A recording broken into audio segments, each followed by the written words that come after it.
asalaamaaleykum wa rahmatullah waaw man la Fallou Ndiaye président commission relation avec les EPA de la chambre de métier bu Dakar ñun ñoo ñëw fii ànd ak EPA yi nekk biir Dakar ak yi nekk Sénégal di lancer sunu document de réflexion bi nga xamante ne artisans yi nekk Sénégal ñoo ko def artisans yi nekk Dakar ñoo ko def mu nekk document bu am solo boo xam ne artisans yi dañ ne dañoo bëgg ñoom ñoo koy seen xalaat lay doon waaye seen koom lañ ciy def artisans yi jël seen i dërëm ak seen i ñaar dërëm def seen document ànd si ak borom xam-xam bu ñu naan monsieur Sy ñu ñëw nag doon wax si bi Sénégal amee ba tey artisanat chaque fois dañ koy defal daal di koy jox dañ koy toggal ba mu ñor rek daal na ko lekkal liñ koy toggal duñ ko si laaj avis duñ ko si laaj xalaat dañ koy toggal daal di koy jox loolu lañ bëgg mu dañ ñu ne nag suñu secteur bi su ko Sénégal xamoon ni mu mel dana yëkkati alalam dana yëkkati budget bu dul jeex def si dana yëkkati doole def si ndax lan secteur la bu yëkkati secteur la bu porteur secteur la boo xam ne day créer emploi li mu mën a créer beneen secteur amu ko dafa nekk secteur boo xamante ne mënoo laal dara te laaloo ko moo nekk secteur boo xam ne dañu naan 1 plus 1 égale 2 suñu secteur bii la mooy foo dem rek di nga ko fa fekk te lu ñu def lu leer lay doon ñu waxtaane nag soit si diggante ñun ak collectivité locale yi mi ngi si biir document bi suñu document bi diggante suñu maire yi ak diggante chambre de métiers yi mi ngi si document bi ndax chambre de métier ak artisan yi ak dooleel bi ñu war a dooleel chambre de métier yi mi ngi si document bi fii agence yi nga xamante ne ak direction yi nga xamante dañ fi nekk vraiment état bi teg ko te amul benn artisan dañoo bëgg li nga xam ne mooy li koy piloté ñu jox ko artisan yi ñoom nag nañ jël seen administration mais li nga xam ne moo muy conseil d'administration beeg yi mel noonu ñu koy delloo artisan yi. mais lan la exactement. waaw document bi dañoo laal fépp dafa nekk document boo xamante ne dañu ne li nga xam dafa wër artisanat yëpp bu si nekk artisanat joxe na si xalaatam. waaw tey dañ suñu diggante ak mairie yi tey actuellement ñun ñi ngi fay ay patente ñi ngi fay OVP ñi ngi def lu nekk te ñun bokkuñu si compétence transféré yi est-ce que loolu jaadu na. man dama jàpp ne soo may laaj sama dërëm sama ñaar dërëm day fekk yow ma am loo xamante ne si li ñëpp bokk man am naa si wàll suñu budget bi dañuy tëgg rek daa ñuy tegal benn budget ndax lan suñu autorités yi nga xam ne ñoo ñu jiite suñu demee assemblée amuñu compétence bu défendre suñu secteur ndax tey su naan but artisanat moo mat na plus de 3 millions de personnes ak ñu ngi si biir artisanat te suñuy seen budget eggagul 10 milliards est-ce que c'est normal suñu budget bii passé mi ngi nekkoon 8 milliards et quelque la woon yaa ngi dégg te dañoo yéeg daan ne 8 milliards ay 4 milliards et quelque la woon te loolu est-ce que lan la tudd dañu ñoo yàgg a marginaliser loolu nag moo tax ñu ne dañoo def document boo xam ne dañoo bëgg état bi di ko xool daan ne pour ma doxal sama réew artisanat nekk na benn pilier pour ma doxal si artisanal par exemple la production xam nga tey lépp loo xamante ne sénégalais yi da ngay gis lépp lu ñu soxla dañ koy wuti faneen tey soo xoolee salle bi nii li nga xamante ne fii lañ ko ñëwee wala fii lañ defaree dàll yi wala table yi fi nekk lépp li si ëpp dañ ko importé te nag loolu c'est des milliards yooyu nag war naa mën a des ci réew mi loolu nag suñ ñu dégloo lire document bi dinañ xam ne artisans yi am nañ solution pour la production artisanale am nañu matière première mais matière première nañ ko mettre en valeur jox ko artisans yi te damay dégg ñu naan agri industrie dama jàpp ne da nga war a jiit agro artisanal pour mën a dem si agro industrie ndax artisanal bés boo ko dundalee ndax tey da ngay xool ne femme transformatrice yi si artisanal lañ nekk nga tool boo gis fukki tool yoo gis rek war na am benn unité de production boo xam ne artisanal moom moo koy accompagner affaire dafa war a gaaw warul nekk lu jafe yaa ngi dégg mais meññet bu fi mën a am rek artisanat am nañu solution pour traduire ko mais nag suñ koy solutionné individuel lañ koy defee amuñu ay société amuñu ay usine amuñu yu demee noonu ndax lan état bi daf leen a xaw a seetaan ñun état daf ñu jox ñu li gën a métti si moom ba pare seen ndax lan ku mu dàq école ñun ñoo lay récupérer ñu la récupérer defar la nga nekk nit du dëgg daal di lay réinsérer ba ëllëg yow ngay entreprendre kon état daf ñoo amel mais tey suñu nee budget jàngale ñun dañuy jàngale ñoom fa ñu essayé dañ koo réussir ñun ñoom xale yi suñuy xale doom la ñun ñëpp état daf ci jàngalekat yi am si wàll ñu am si wàll mais ñoom su nee ba CM2 ñu dàq wala ñu dem ba BFM ñu dàq ñun ñu jël defar ko suñu dàqee suñu leen seetaanoon ay agresseur la ñu am mbalit bi mbedd bi day tilim mais ñun dañuy jëlaat ñëpp defaraat ba mu jekk mu lay yàqal di la lim ñu am muñ jàngal la ba nga doon nit vraiment daal lay exposé ñëw nga doon ko kuy entreprendre ëllëg document bi dañoo bëgg mu dem ba topp suñuy sët ndax ñun ñoo koy ay point la yoo xam duñ ci bàyyi dara dañ ko bëgg a topp ñun artisans yi état bi ñëw gunge ñu Sénégal jëm ci kanam. maa ngi tudd Pape Ndiaye nekk secteur de l'artisanat bon ñi ngi ñëw ci journée bi nga xam ne tey lañ doon lancé document bi nga xam ne moom lañ defoon daaw le 16 novembre au niveau de Guédiawaye artisans yëpp porté ko financier ko seen bopp ba tey jii expert bi ñëw fi vraiment clarifier ñu lépp document bi nag ni ñu ci tënk mooy artisans yi seen bopp ñoo wax seen i problème ñu tënk ko ci biir document bi jox ko un expert bi liggéey ci ak comité scientifique bi tey jii loolu la ñu bëgg jébbal ko autorités yi ñu xam ne bëri na parce que xam nga man cadre textile laa nekk par exemple tey jii marché public bi ñun war nañ ko jot mais ñun toujours sous-traitance lañ ñuy jox parce que barème bi ñu yóbbu ci marché public bi soo nekkee un artisan pour nga jot ci day jafe te keneen mooy mujjee dem ci kaw récupérer ko pour mën ñëw réew def sous-traité la ko donc loolu yëpp domaine textile bi ma nekk man moom laa expliqué parce que moom laa gën a maîtriser mais corporation yëpp ñu ngi woon ci journée de réflexion bi en même temps aussi dañ naan toujours les artisans c'est des informels nous ne sommes pas informels un artisan bu am carte professionnelle am NINEA am registre de commerce am import export am attestation bu wóor boo xam ni dafa fiable dafa jóge ci entreprise wala une cabinet boo xam ni bu wóor moom moo ko délivré kooku defe naa il n'est pas informel.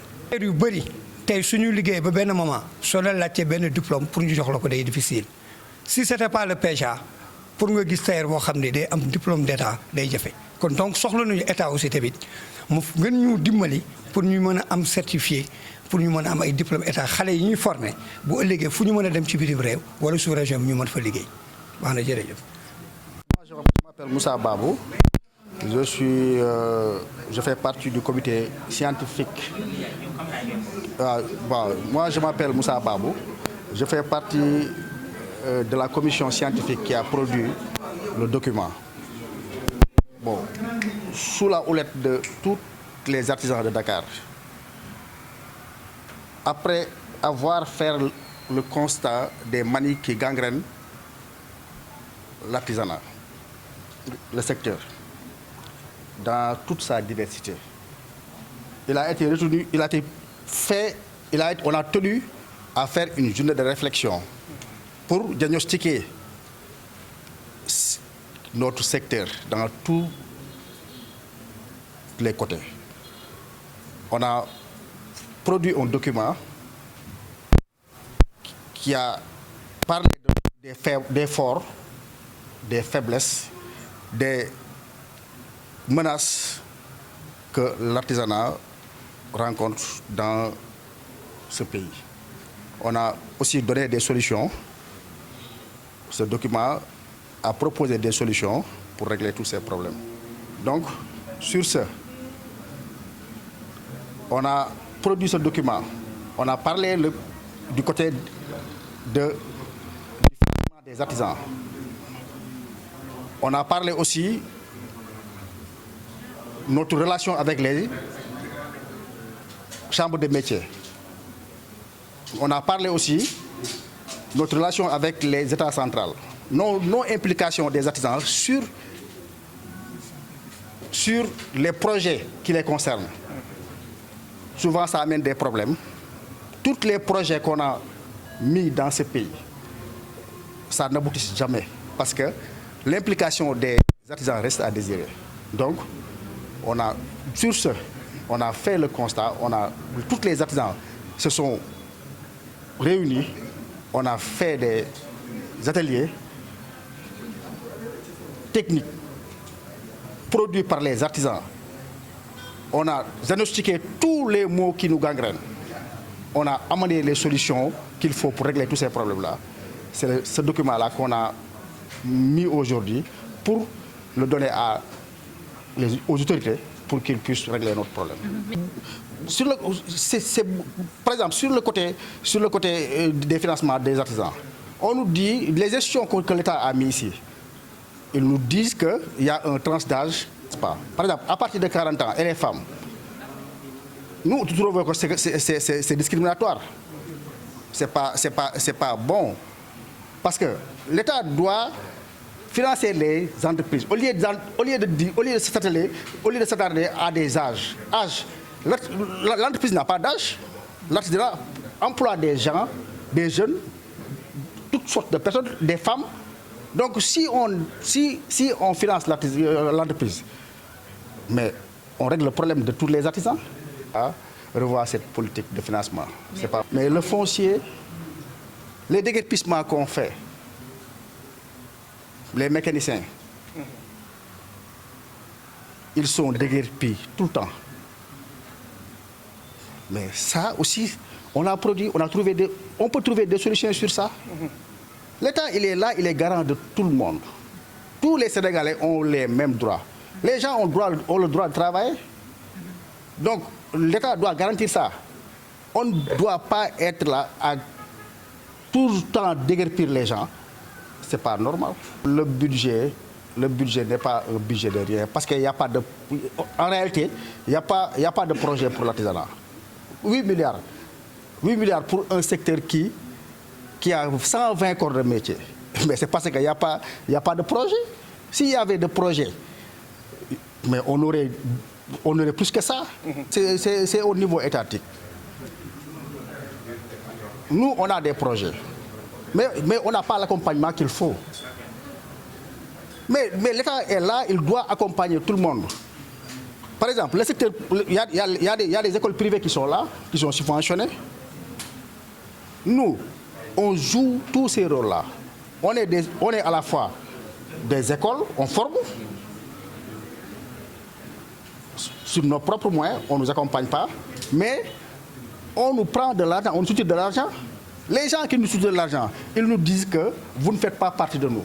Les communes, par exemple, on n'est pas en compétence transférée. Comment tu peux soutenir des gens, des taxes qui ne viennent pas... Les taxes, c'est pour les populations. On l'injecte pour les populations. Mais les populations, les États en font partie. Mais si ce qu'on prend sur nous, on ne le met pas, on ne nous le rend pas, mais c'est un problème. On n'en bénéficie pas. C'est un manque d'information. Parce que l'administration n'est pas l'artisanat. On ne peut pas faire l'artisanat sans les artisans. Il faut que l'implication des artisans pour savoir quels sont les problèmes artisanaux. Comment faire pour développer l'artisanat. L'artisanat, c'est un secteur...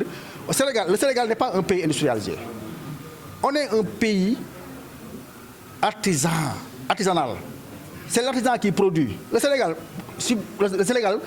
transporte des milliards et des milliards de déchets par an. Les prêt-à-porter là qu'on nous amène, et les friperies, mais c'est des déchets de 3 mois, mais on injecte des milliards là-dessus. Mais autant les produits dans ces pays, pour que les gens, pour ce qu'on consomme, on les produise ici. C'est le foncier, la formation, la formalisation et l'autre financement. C'est ça la solution. Et le document, on va le protéger. On va aller vers le SODAV, protéger notre dossier parce qu'on vit dans un pays, tu ne sais qui est qui. Les gens n'ont pas d'idée. Quand on travaille, on plagie ça. L'artisanat, il y a beaucoup de personnes qui sont là. Quand on travaille, eux, ils dorment là-bas. Quand tu travailles, ils récupèrent. Donc, après ça, on va essayer de... On ne veut pas le donner à un ministre au président. On veut une rencontre technique avec les autorités. Et l'État, on n'a pas de fixation pour voir le président ou un ministre. On veut les techniques. On veut une confrontation technique avec les techniciens étatiques pour confronter nos idées pour qu'une solution sérieuse soit sortie là-dessus. C'est ça le problème.